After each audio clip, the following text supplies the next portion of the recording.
வணக்கம். குளோபல் பாலிடிக்ஸ்னு சொல்லப்படுகிற இந்த உலகளாவிய அரசியல் பற்றிய டிஸ்கஸருக்கு உங்களை எல்லாரையும் நான் வரவேற்கிறேன். உலகளாவிய அரசியல் இதை பற்றி தெரிவதால் நமக்கு ஏற்படும் நன்மைகள் என்ன? இதனால் நிறைய நன்மைகள் இருக்குதுங்க.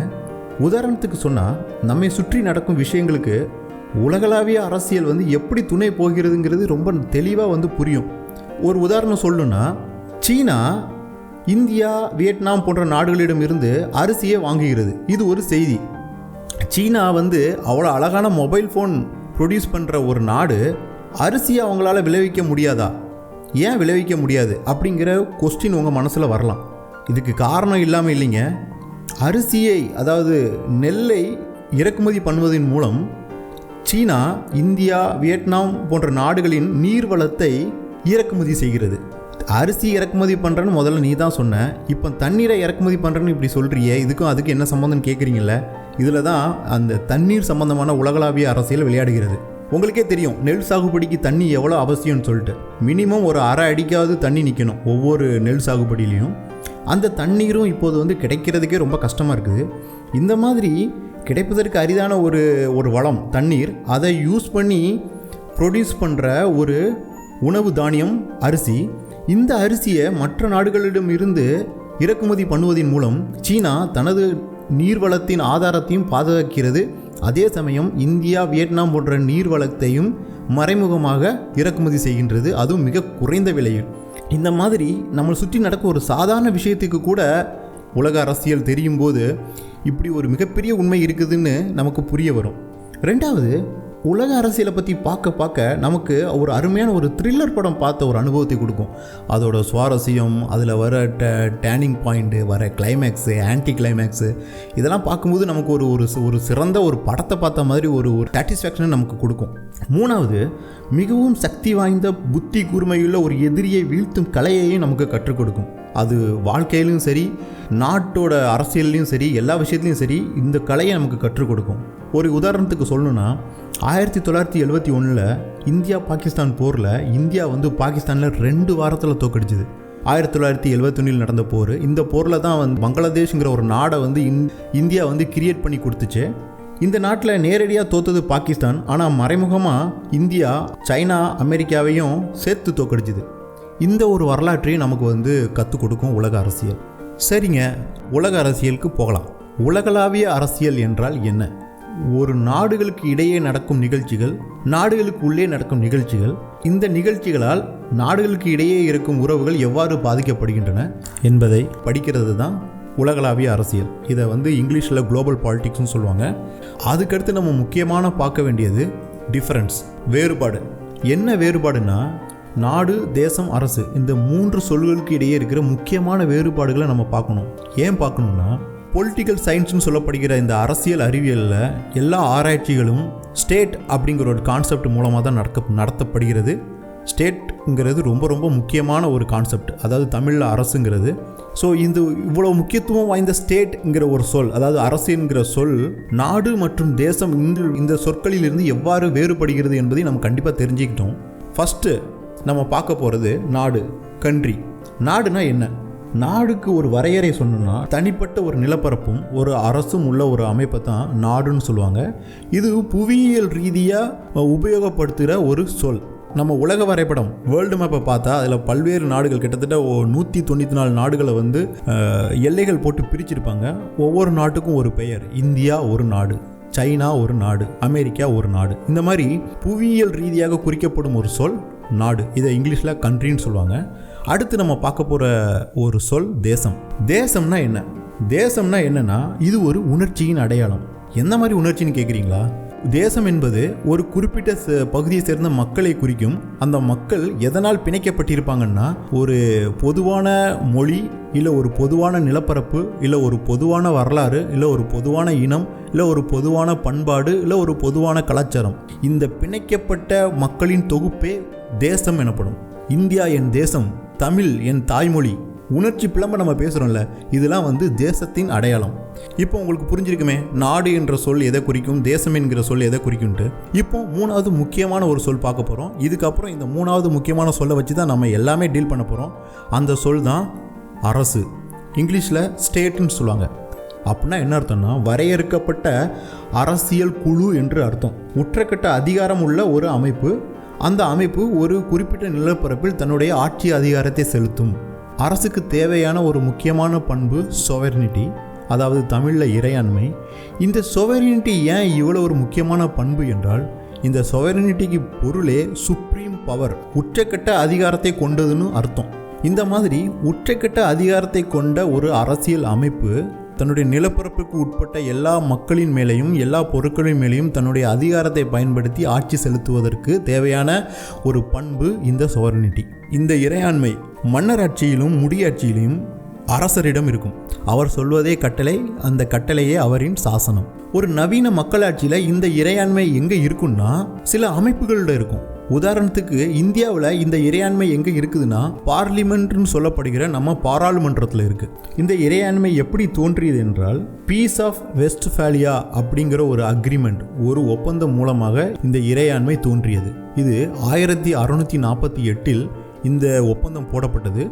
இந்த ஒப்பந்தம் தான் ஐரோப்பாவில் 30 வருட போர் என்று ஒரு போர் நடந்தது. 30 வருடம் நடந்த ஒரு போர், அந்த போரை முடிவுக்கு கொண்டு வந்த ஒப்பந்தம் இந்த பீஸ் ஆஃப் வெஸ்ட்ஃபாலியாங்கிற ஒரு ஒப்பந்தம். இந்த ஒப்பந்தத்தில் எடுக்கப்பட்ட முடிவுகள் நவீன அரசியலின் ஒரு தொடக்கமாக பார்க்கப்பட்டது. இப்போ நம்ம பார்க்க போகிறது அரசுக்கு தேவையான 4 முக்கியமான பண்பு நலன்கள். அதாவது இந்த 4 பண்பு நலன்கள் இருந்தால் தான் அதை ஒரு அரசுன்னு சொல்லுவோம் அப்படின்னு இன்டர்நேஷ்னல் அக்ரிமெண்ட்லேயே போட்டு வச்சுருக்கிறாங்க. அந்த அக்ரிமெண்ட் பேர் மாண்டேவிடியோ கன்வென்ஷன். ஒரு அரசுக்கு முதல்ல தேவை ஒரு நிலையான நிலப்பரப்பு, எ டெரிட்டரி. இரண்டாவது நிலையான மக்கள் தொகை, அதாவது பெர்மனன்ட் பாப்புலேஷன். மூணாவது செயல்படும் அரசாங்கம், அண்ட் எஃபெக்டிவ் கவர்மெண்ட். நான்காவது மற்ற நாடுகளுடன் ஒப்பந்தம் போடும் வல்லமை, capacity to enter into relation with another state. இந்த 4 முக்கியமான பண்பு நலன்கள் இருந்தால் மட்டுமே ஒரு அரசை அரசு என்று எடுத்துக்கொள்ள முடியும்னு இன்டர்நேஷ்னல் லெவலில் ஒரு ஒப்பந்தம் போட்டு வச்சிருக்கிறாங்க. அதன்படி பார்த்தா இந்தியா நம்ம தாய் நாடு. இந்தியாவுக்கென்று ஒரு தனியாக நிலப்பரப்பு உள்ளது. தெற்காசியாவில் பறந்து விரிந்து ஒரு மிகப்பெரிய டாமினன்ட் பவராக இருக்கும் ஒரு நாடு India. India is a nation. ஏன்னா நமக்கு எல்லாருக்குமே நாம் இந்தியனுங்கிற உணர்வோடு தான் வாழ்ந்துட்டு இருக்கோம். இந்தியாவை நம்ம ஒரு நாடுன்னு சொல்லலாம், இந்தியாவை ஒரு தேசம்னு நம்ம சொல்லலாம், இந்தியாவை ஒரு ஸ்டேட்டுன்னு சொல்லலாம். ஆனால் நம்ம கைலாச நாட்டை அப்படி சொல்ல முடியாது. எல்லாருக்கும் கைலாச நாட்டுக்கு போகணுன்னு ஆசை இருக்கும், எனக்கும் ஆசை இருக்குது. ஆனால் இந்த கைலாச நாடு இப்போ இருக்கிற இந்த இன்டர்நேஷ்னல் அக்ரிமெண்ட் படி பார்த்தா கைலாசாவை ஒரு ஸ்டேட்டுன்னு சொல்ல முடியாது. கைலாசாவுக்குன்னு தனியாக ஒரு ஆர்மியும் கிடையாது, ஒரு இராணுவமும் கிடையாது, ஒரு பாராளுமன்றமும் இப்போதைக்கு இல்லை. அதனால் அது ஒரு ஸ்டேட்டுன்னு சொல்ல முடியாது. ஆனால் கைலாசாங்கிற ஒரு நேஷன் எல்லாரோட மனசுலேயும் இடம் பிடிச்சிருக்கு. ஆனால் கூடிய சீக்கிரமே கைலாசா ஒரு கண்ட்ரியாக மாறும், கைலாசா ஒரு நேஷனாக மாறும், கைலாசா ஒரு ஸ்டேட்டாகவும் மாறும் என்பதில் எந்த ஒரு டவுட்டுமே இல்லைங்க. நம்ம ராஜாதி ராஜர் ராஜ மார்த்தாண்டர் நித்யானந்தா எப்படியாவது அந்த 3ஐயும் பெற்று தருவார். சாரி, ராஜ குலோத்துங்கன்னே நான் மறந்துட்டேன். அடுத்து, இப்படி அரசுகளால் கட்டமைக்கப்பட்ட ஒரு சர்வதேச உறவுகள் முதலில் ஒரு அரசை மையப்படுத்தியே இருந்தன. இறையாண்மை, சோவர்னிட்டி சொல்லுவாங்கல்ல, அந்த இறையாண்மையை யாரும் வயலேட் பண்ணக்கூடாதுங்கிற ஒரு கான்செப்ட் மூலமாக தான் ஃபஸ்ட்டு இன்டர்நேஷ்னல் ரிலேஷன்ஸ், அதாவது சர்வதேச உறவுகள் இருந்தன. ஆனால் போக போக இந்த அரசை மையப்படுத்தி இருந்த இந்த சர்வதேச உறவுகளுக்கு ஏகப்பட்ட அழுத்தம் வந்தன மற்ற சக்திகளால். அந்த மற்ற சக்திகளோட பேரை பார்த்தீங்கன்னா எம்என்சின்னு சொல்லப்படுகிற, அதாவது மல்டிநேஷ்னல் கார்பரேஷன் சொல்லப்படுகிற சர்வதேச நிறுவனங்கள், என்ஜிஓ அதாவது நான் கவர்மெண்டல் ஆர்கனைசேஷன் சொல்லப்படுகிற சர்வதேச அரசு சாரா அமைப்புகள் மற்றும் சர்வதேச பயங்கரவாத அமைப்புகள். இந்த 3 அமைப்புகளால் அரசை மையப்படுத்தி இருந்த இந்த சர்வதேச உறவுகளுக்கு மிகப்பெரிய அழுத்தம் கொடுக்கப்பட்டன. இந்த அரசை மையப்படுத்தி இருந்த இந்த சர்வதேச உறவுகள் இப்போது மிக்ஸ்டு ஆக்டராக, அதாவது அரசு மட்டும் இல்லை, நான் சொன்ன இந்த எம்என்சி, என்ஜிஓஸ், அப்புறம் மற்ற சோசியல் குரூப்ஸ், இவங்களாலையும் இந்த சர்வதேச உறவுகள் பாதிப்படைகின்றன. கூகுளுக்கும் ஆப்பிளுக்கும் இருக்கிற சொத்தை பொருளாதார நிலையில இருந்து ஒப்பிட்டு பார்த்தா கூகுள் இப்போ ஒரு 14வது மிகப்பெரிய நாடாக இருக்கும். இது இல்லாமல் என்ஜிஓன்னு சொன்னேன்ல, இந்த சர்வதேச அரசு சாரா அமைப்புகள், இந்த அமைப்புகளோட தாக்கமும் ரொம்ப அதிகமாக இருக்குது. உதாரணத்துக்கு ஏன் நம்ம தமிழ்நாட்டிலேயே பீட்டா அப்படிங்கிற ஒரு என்ஜிஓ. இந்த பீட்டாங்கிறது என்னன்னா விலங்குகளின் உரிமைக்காக போராடும் ஒரு அமைப்பு. இந்த அமைப்பு நம்ம ஜல்லிக்கட்டு விளையாட்டையே நிறுத்துகிற அளவுக்கு அதற்கு சக்தி உள்ளது என்று நம்ம எல்லாருமே பார்த்தோம். குரூப்ஸ் முக்கியமாக பார்த்தீங்கன்னா பயங்கரவாத குரூப்ஸ், டெரரிஸ்ட் குரூப்னு சொல்லுவாங்க, அல்-கொய்தா, ISIS, உலகத்தில் இருக்கிற மிகப்பெரிய ஜாம்பாவான அமெரிக்கா, யுனைடெட் ஸ்டேட்ஸ் அமெரிக்காவுக்கே தண்ணி கட்டுறானுங்க. இந்த மாதிரி இப்போ சர்வதேச உறவுகள் ஒரு அரசு மட்டும் இல்லாமல் மற்ற காரணிகளாலும் நடத்தப்படுவதால் அரசின் முக்கியத்துவம் குறைந்து விட்டதா? டெஃபினட்டாக இல்லை. ஏன் இல்லைன்னா, ஒரு நாடு மேலே பாதிப்பை ஏற்படுத்தும் காரணிகளில் ரொம்ப ரொம்ப முக்கியமான ஒரு காரணி அரசு. எந்த ஒரு மல்டிநேஷ்னல் கார்பரேஷனும் சரி, எந்த ஒரு என்ஜிஓவும் சரி, அரசு கூட போட்டி போட முடியாது. அரசால் மட்டும்தான் இன்னொரு நாட்டை மிலிட்ரியாக, அதாவது இராணுவத்தை கொண்டு டீல் பண்ண முடியும். ஸ்டேட் அப்படிங்கிற இந்த அரசு இன்னும் ஒரு மிக முக்கியமான காரணியாக விளங்குகிறது. இப்போ இந்த அரசுகள், இந்த எம்என்சிஸ், இந்த என்ஜிஓஸ், இந்த குரூப்ஸ், இதை வச்சு நடக்கிற இந்த உலகளாவிய பாலிடிக்ஸை 2 மாடலை வச்சு எக்ஸ்பிளைன் பண்ணியிருக்கிறாங்க. ஒன்று பில்லியர்ட் பால் மாடல், இன்னொன்று காப்வெப் மாடல். பில்லியர்ட் பால் மாடல்னா என்ன? இதன் அடிப்படை என்னன்னா, நாடுகளுக்கு இடையே நடக்கும் உறவுகள் மற்றும் பரிமாற்றங்கள் அதன் பாதுகாப்பு மற்றும் இறையாண்மையை சார்ந்தே இருக்கும் என்ற கருத்தை அடிப்படையாக கொண்டது. ஸோ இந்த கருத்துப்படி பார்த்தா, இறையாண்மையை பாதுகாப்பதும் ஒரு நாட்டின் எல்லையை பாதுகாப்பதும் ஒரு அரசின் கடமை. இந்த கடமையை நிறைவேற்றுவதற்கு சுய உதவியால் மட்டுமே தான் இந்த கடமையை நிறைவேற்ற முடியும் அப்படிங்கிற இன்னொரு அடிப்படையாக கொண்டது. தன்னுடைய இறையாண்மையை காப்பாற்றுவதற்கும் நாடுகள் எல்லா தில்லாலங்கடியும் பண்ணுவாங்க அப்படின்னு அர்த்தம். இந்த கோட்பாடு படி பார்த்தா ஒரு நாட்டோட எல்லைக்கு ரொம்ப ரொம்ப முக்கியத்துவம் உண்டு. இந்த பில்லியர்ட் பால் மாடல் படி பார்த்தீங்கன்னா, உள்ளூர் அரசியலும் உலக அரசியலும் வேறு வேறு அப்படிங்கிற ஒரு கோணத்துல தான் இந்த கோட்பாடே இருக்கும். ஆனா இந்த கோட்பாடுல இருக்கிற ஒரு மிகப்பெரிய குறைபாடு என்னவென்றால், மக்கள் பரிமாற்றம் மற்றும் சரக்குகளின் பரிமாற்றம், செய்திகள் பரிமாற்றம், அறிவு பரிமாற்றம், இந்த மாதிரி எந்த பரிமாற்றத்தையும் அந்த பில்லியர்ட் பால் மாடல் அதோட கணக்கில் சேர்த்துக்கவே இல்லை. மேலும் உலகளாவிய பிரச்சனைகள்னு சொல்லப்படுகிற உலக பொருளாதார வளர்ச்சி, உலக வெப்பமயமாதல், அணு ஆயுதங்களின் பரவல் மற்றும் கொடுந்தொற்று, இந்த மாதிரி உலகளாவிய பிரச்சனைகளுக்கு ஒரு நாடால சொல்யூஷன் கண்டே பிடிக்க முடியாது. World number 1 super power United States of அமெரிக்காவிலேயே கொரோனாவை கண்ட்ரோல் பண்ண முடியல, அல்கொய்தாவை கண்ட்ரோல் பண்ண முடியல.